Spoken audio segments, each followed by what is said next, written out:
आता बातमी आहे तुम्हाला सावध करणारी।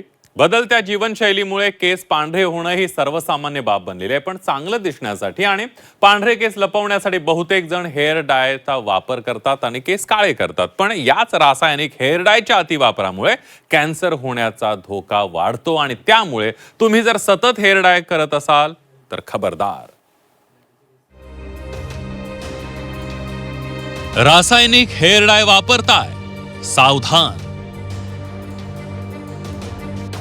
पीपीडी सारख्या रसायनांमुळे केसांचं नुकसान। सतत हेअर डाय केल्यानं केसांची गळती।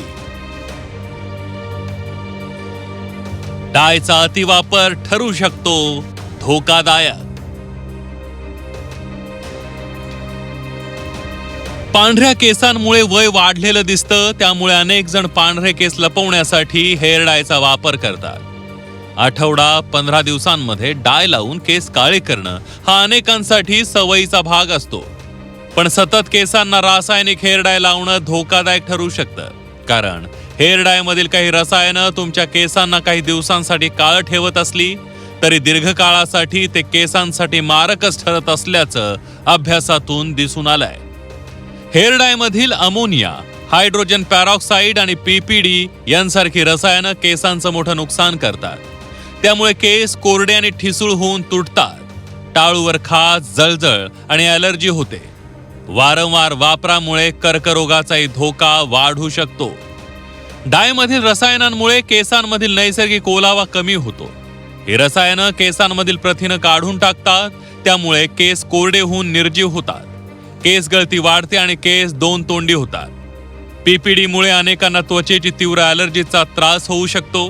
परिणामी कपाळ, मान आणि टाळूवर लालसरपणा वाढून सूज किंवा फोड येऊ शकतात। संवेदनशील त्वचा असलेल्या लोकांमध्ये रासायनिक हेअर डायमुळे खाज आणि जळजळ होण्याचं प्रमाण जास्त असतं। दीर्घकाळ आणि अतिप्रमाणामध्ये रासायनिक डायच्या वापरामुळे आरोग्याला गंभीर धोका निर्माण होऊ शकतो।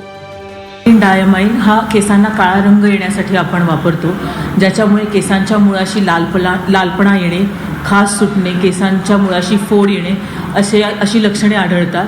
खूप तीव्र रिॲक्शन जर आली तर कधीकधी चेहऱ्याला आणि डोळ्यांना सूज देखील येऊ शकते आणि खूप खाज देखील सुटू शकते।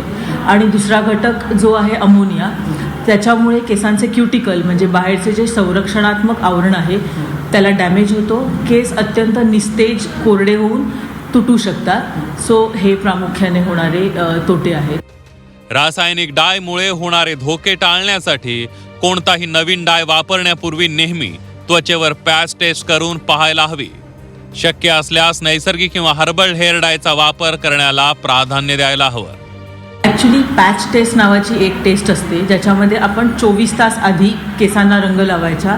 1 सेंटीमीटर स्क्वेअर एरियामध्ये कानाच्या मागे किंवा कोपरावरती लावून केसांचा रंग आपण टेस्ट करू शकतो की आपल्याला काही ॲलर्जी येत आहे की नाही।